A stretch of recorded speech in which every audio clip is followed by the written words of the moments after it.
like a little intimate gig. I'm going to do something a little different. I will take any questions you have, any requests you have, or anything that's on your mind that you wish there was a joke about.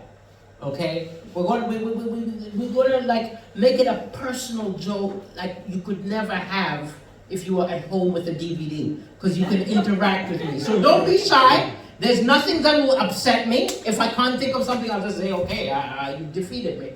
But literally, any questions or anything you wish there was a joke about, or any requests.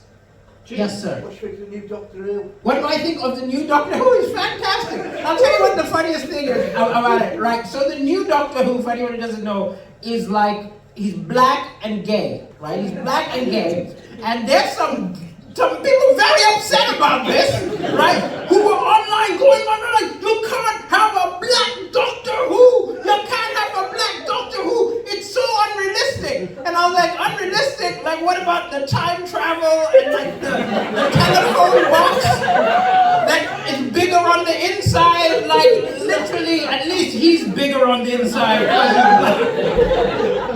No, but it's so funny how angry these people got. And I was like, go to the NHS, you'll find that a black doctor is very realistic. Yeah, but I enjoy the science fiction. I enjoy good luck to him. Good luck to him. And then also the other thing is I saw one person post and said, we don't want it. We don't want these kind of forced diversity because like it's gonna make the kids gay. And I was like, wait, you think watching Doctor Who is going to make you look, I think you'll find that sucking dick will make you gay. There's no show you can watch that would make you go like, I'm gay now! I'm gay now! No, you were gay before. You just had an awakening. That was a lovely question. Any other questions? Yes. Cheese? Cheese? Wow, I think this man defeated me. Why fromage? Why cheese? Why not? Oh, actually, I do remember something about cheese. Okay. So let me set the scene. When I went to boarding school. Okay, I went to boarding school in Kenya. Okay, and did anyone go to boarding school? You went to boarding school. Where did you go? South England. South England. Now, was it a posh boarding school or? Yeah, pretty good. You can admit it. We're in Chester, I understand. Okay, but I went to a boarding school and the food was terrible. Absolutely terrible. But one or two of the meals were good. Right? Like we'd get pancakes sometimes, we'd get bacon sometimes. Right? The rest of the time it was total shit. So what you would do, right? Is you would trade like the good food for other good food. So like if you happen not to like pancakes, right? When it was pancakes for breakfast, you literally start like a store saying, hey, I'll give you my pancakes if when it's bacon, you give me your bacon, right? And everybody was like literally going back and forth, and the Muslims were so popular because they run the bacon market, right? And everybody used to be like, come on man, give me the bacon, give me the bacon, give me the bacon, give me the bacon. And then like this vegetarian moved in and he like trumped everyone because it was bacon, chicken, everything. And I thought this was a very childish thing, but my brother moved to Qatar and I visited him. I don't know why I thought this was going to go to cheese, but it doesn't matter. I totally forgot about the cheese. I was just thinking about food. My brother moved to Qatar, and in Qatar, if you're a foreigner, you get a special license, which means you can have bacon and you can have booze, right? It's like the sin passport, right? And what's even better is like the place where you actually get the bacon, and they put it way out in the desert, and you have to drive the drive of shame, and they put it in a black plastic bag, and you're not allowed to open it till you get home. Oh, I absolutely love it. And then like literally my brother drove home, and then he found locals who are not allowed to buy these things, just kind of showing up and saying, oh, what did you get? What did you get? It did not go to cheese. I thought the story was going to go to cheese. You defeated me, sir. You defeated me. Anything else? I enjoyed the cheese over there, yes. Say that again? Musicians. Oh, musicians. I envy you, musicians. I envy you because, like, are you in a relationship? No. You're not in a relationship, but whenever you do, your art helps your relationship, right? You can write a song. Like, has anyone here been serenaded? Has anyone been serenaded? You were serenaded? Are you still with the person who serenaded you? He fucking thinks he's the one. How did you serenade her? Played piano. You played piano, blowjob, right? Yeah, come on, I'm just saying, like, you play the piano and sing to someone, you get down. Like, you get, like, your art helps you. Stand-up comedy is not the same. It's not the same. I can't be like, hey girl, your mama's so fat. It's just, it just doesn't ring. It just doesn't ring off the. And also, like, music is attached to our memories. It gets us in the mood. You know what I mean? You have sex. Like, people have a sex playlist. I don't know if anyone else ever got a Spotify playlist, which is what I put on when some sex is going down, right? But you have to look through the list. You've got to know every song that's coming up. You've got to make sure that everything keeps people in the mood, right? Because a little bit of Marvin Gaye, a little Alicia Keys, Boyz II Men, fantastic. But in the middle of my autos playlist on Spotify, it played Move, Bitch, Get Out of the Way. And that will literally break the mood. That will break the mood. And she will be very, very dry. Very dry. Yes. Good luck with the music. Good luck with the music. A family supportive? Yeah. You've got a magical family. Like when my parents, so we're not Asian, yes, look, I'll admit I was stereotyping because, like, the stereotype is that Asian parents want a doctor, right? Now, do they want you to be a musical doctor? Is it still on? They give it in entirely. No, because my dad's a musician as well. Oh, your dad's a musician, so he was the shame of his family. So he's like, we accept you, you can do it. No, that's beautiful. Like when I said I wanted to become a comedian, there was like an intervention. Like I just said, I'm on cocaine. Literally, like the family was ringing me, and they got an uncle of mine who's a failed poet to ring me and tell me how shit his life was. And at the time I was angry, but now I just feel sorry for the poet. Because I'm like, what the fuck was going on? Like, how did they persuade him? Did they ring him and say, do you know how you're a total failure? It's not too late for something good to come out of it. Ring the Lisa, ring the Lisa. Oh, good luck with the music. Good luck, good luck. I'll tell you what's depressing music news, right? This is very serious. It's probably too serious for comedy, but I'm going to try to talk about it. Like, who was a fan of P. Diddy back in the day? I listened to that shit. Isn't it disgusting when, like, music which meant a lot to you in your childhood, you're like, I can never listen to that shit. But like last year I had to delete like Remix to Ignition, right? All the R. Kelly bangers had to go, right? And it was depressing. It was depressing. I shed a tear when I deleted I Believe I Can Fly. I guess I can't fly anymore.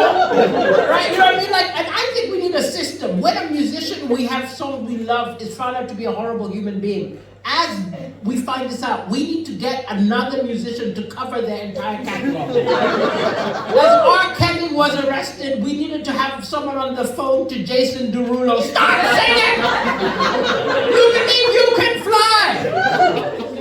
But for anyone who doesn't know, the Diddy one is very depressing. It's very depressing. It's domestic violence. There's video of it. It's actually horrible. I would never make jokes about that. But I do want to talk about this fucker put out a video apology, okay? One of the worst apologies I have ever seen. Like literally, he's talking about, I had hit rock bottom. Like rock bottom, he was on the Forbes list 2016. Like if you're like hit a billion and I'm having a bad year, what the fuck's wrong with you, right? And also, I just think there are a lot of these celebrities who do apologies terribly. Right? It's always things like, it's like, I'm sorry if I offended you. I'm sorry if it upset you. And I'm like, you've got to apologize like you're apologizing to your wife. Could you imagine getting in trouble? Like, are you two married? And you get in trouble with her and you say, I'm sorry if it upsets you. That shit's not gonna work, right? It's not gonna work. She will cut your dick off, right? You've got to apologize sincerely and you've got to show You've got to show you mean it. So, not for Diddy because he's an asshole, but for the next celebrity who needs to make an apology because they said some racist shit or something like that, I tried to think what's the best apology in history, and I found it, okay? It was the Holy Roman Emperor Henry IV, right? Who had upset the Pope. So he traveled and he knelt in the snow for 3 days to show he was serious. That's how you fucking apologize, okay? You did something wrong, do some David Blaine shit. Like, you know what I mean? Like, lock yourself up in a box or something like that. And I know this is gonna come back to haunt me, because eventually I'm gonna do a joke which is gonna offend people, and I'm gonna have to do an apology. And so, when you see me like I've gone 5 days without eating, and I'm covered in cockroaches, you know that's, maybe that's why celebrities going, I'm a celeb, get me out of here. Because they're actually, the eating the monkey's testicles is the apology. I don't know. Anything else? Anything else? Anything else on your mind, or any questions? Teenage contraception. Teenage contraception? That's some very specific things. Do you have a teenager in trouble? I would first say, like, I hate the fact that this, you know, that they used to call being pregnant in trouble. They're so insulting. But no, do you have any? No. Okay. Like, I mean, to be fair, the person who I'm dating now has a kid, and she got pregnant when she was a teenager, right? You're married. I'm not married. You are married. Why do you think I'm married? I'm not married. Because I researched you and it said you No, I will tell you the truth. No. I will tell you the interesting thing about that. No. I'm going to explain to you. Those websites are full of nonsense. And I'll tell you what's even worse is the #1 Google search for Deliso Chaponda is Deliso Chaponda net worth. The #2 search is Deliso Chaponda single question mark, right? So I'm not saying anyone here, but clearly there's some gold diggers out there, like working. And I'm not judging anybody. I'm not judging anyone. Like I like the existence of gold diggers, right? Because I don't have pecs. Right, I don't have biceps, but I've got money in the bank. Right, so I'd rather that. But at the same time, I always feel like I'm catfishing people because those websites are very optimistic. I don't know who wrote them. It's always saying stuff like Denise Japonda net worth £4 million, and I'm like, somebody's underpaying me. Oh my lord. No, I'm not married. So where did you research that I'm married? I'm curious. I want to check this shit out. There was a picture of her. Oh, it was a picture of her, like, what did she look like? I want to know which one's my Was it? Okay, let's narrow it down. Very, very pretty. Very pretty? Okay, that does not narrow it down. Okay. She was taller than you. She was taller than me? Okay, now look. It's difficult, okay? I'm short. It's difficult dating someone taller, right? Because, like, literally, the 69 position gets difficult. With a taller woman, you end up going, I call that the 67 position. No, if she was taller than me, that's not my current girlfriend. That's just someone I was posing with. It's your wife. It said my wife?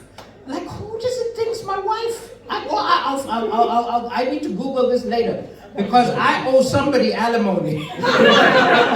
So any questions or notions? Because look, I'm in the middle of a tour.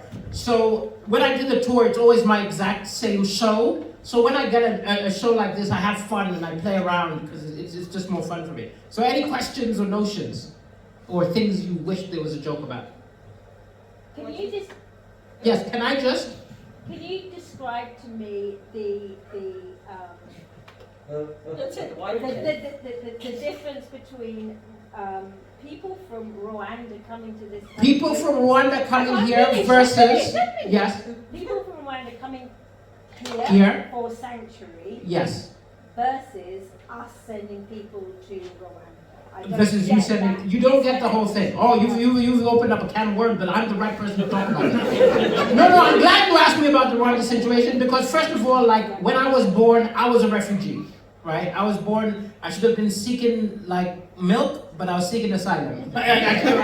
My dad fled Malawi. I was a refugee, and then my dad ended up working for the UN, helping refugees. So I'm very invested in this, right? And I'll tell you what the weird thing is. Like, the first thing I will say is, the plan does not make sense.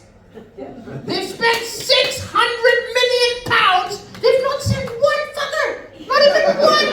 Could you imagine at your job, any job you've got, you spend 600 million and you've not got one result, you are getting fired that day, okay? And then also, I don't even think they wanted to succeed, right? Because when you see them interviewed, they don't know what they're talking about. Suella Braverman was in charge, right? Suella Braverman was in charge, and there was an interview she had with the Daily Mail, right? And she was just talking shit. She was like, 400 million refugees are coming to the UK! And I did the research. That's every refugee on the planet. She thinks they're all, how big does she think these boats are? They're all fucking coming over. And she said, no. And by the end of the conversation, it had increased to a billion refugees are coming. And I was like, wow, Rishi's right. You guys need to keep studying math way into adulthood, right? But it's also like, it's one of those things where, like, I guess this is the thing. The idea is that, look, I don't agree, but their idea is the UK is full, right? And if like a few more refugees come, shit's gonna hit the fan, right? Even though I don't even fully understand it, right? But I don't think they care. I actually think it's just to get votes, right? Because you get people scared. That's how you get votes. You get people scared of something. You blame everything on them, and then you get the votes, right? It's the same technique you use if you're afraid your girlfriend is going to leave you, and you're just like, you'll never find anyone else. If you leave me, you're going to be lonely as fuck. But I'll tell you what the weird thing is. This is why I definitely think that it's for votes. There's this guy, Robert Jenrick. Do any of you know this guy? So there's this guy, Robert Jenrick, and essentially, he was in charge of like the places where they send refugees. And they had a center where they send child refugees, kids. If a kid comes off the boat, they get sent to this fucking place.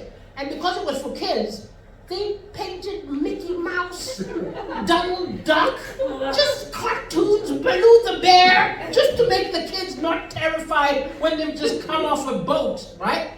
He was doing an inspection and he said, you need to paint over these cartoons. It's making it too welcoming. I'm like, it's fucking kids. What do you want us to terrify them? Should we like play the sound of screams? Like, what the fuck did we do? And also, this is why, like, does he think it's going to bring less asylum seekers? Do you think that they're going to be halfway across the ocean and then they're going to be like, wait, they painted over Mickey Mouse. Turn around. Turn the fuck around. Oh. You talked about one of my bugbears. It's very even hard to be funny about it because I'm so angry. It's just absurd to me. Like, you gotta let people in. No, but I think on the flip side, the people like me who are saying you've got to accept people who are fleeing war zones, you've got to help, I don't think we've been persuasive enough to the British people. Because that's not how we've been saying be compassionate. That's not how you persuade British people. If you want to persuade British people, you need to appeal to their sense of competitiveness and slight xenophobia. And I'm going to prove it. This is how I would persuade them. Because I would stand up in Parliament and I would say, refugees have been being taken in all over the UK, all over Europe. What country in Europe do you think has taken the most refugees and asylum seekers from Syria, Ukraine, and other war zones? Germany. Yes! That's how you persuade the British people. Because I would say, are we going to let a bunch of crowds beat us? Are we going to let a bunch of crowds beat us? We beat them in the war. We can beat them at this. Tomorrow morning, I summon every God-willing Brit to go to the beaches, and we will build boats, and we will go fetch them. Any other questions, notions? What's yours really bad? Oh no, I was just going to say what you think about Jeremy Clarkson being voted the sexiest man. What do I think? Wait! I didn't even know this. I love it. So he was voted the sexiest man. Did you vote? How no? I thought this was a confession. Like, I actually think that And it's. the second was Tom Holland. Second was Tom Holland, like Spider-Man. Spider-Man, and the third was what's his name? Prince Prince William. William. Yeah. William. Not Harry, William. William. Well, I guess he's online to be king, so that probably helps. No, look, I don't know, but I'm assuming it was like a protest vote. It's like when in the London mayor elections you voted for Binface, right? You don't expect him to actually win, and I think enough people actually voted like that he won. I don't even know what to say about that. I guess it gives me hope. Because clearly what's sexy has changed. I used to think that I have to go to the gym, but I'm just like, no, I could just drink a lot and attract people. The sexiest man. Is there anyone here who can explain, ladies in the room, or gay men, who finds him sexy? It was something to do with his farm program. It was to do his farm program. Oh, okay, so it's not his face. He's doing like farm shit. Yeah. When women found his softer side or something. His sausage like milking cows. Well, now I know what I'm going to do on my Tinder profile. My Tinder profile is just going to be me doing like farm work. It's going to be me like milking cows and shearing sheep, and I'll be like, I can shear you too, baby. Because number 7 was Ramesh. Number 7 was Ramesh. Yeah. Fantastic. I hope I'll message him that. He'll be very happy. Okay. So rather than this random nonsense, I'll wrap the show up with some actual jokes. Okay.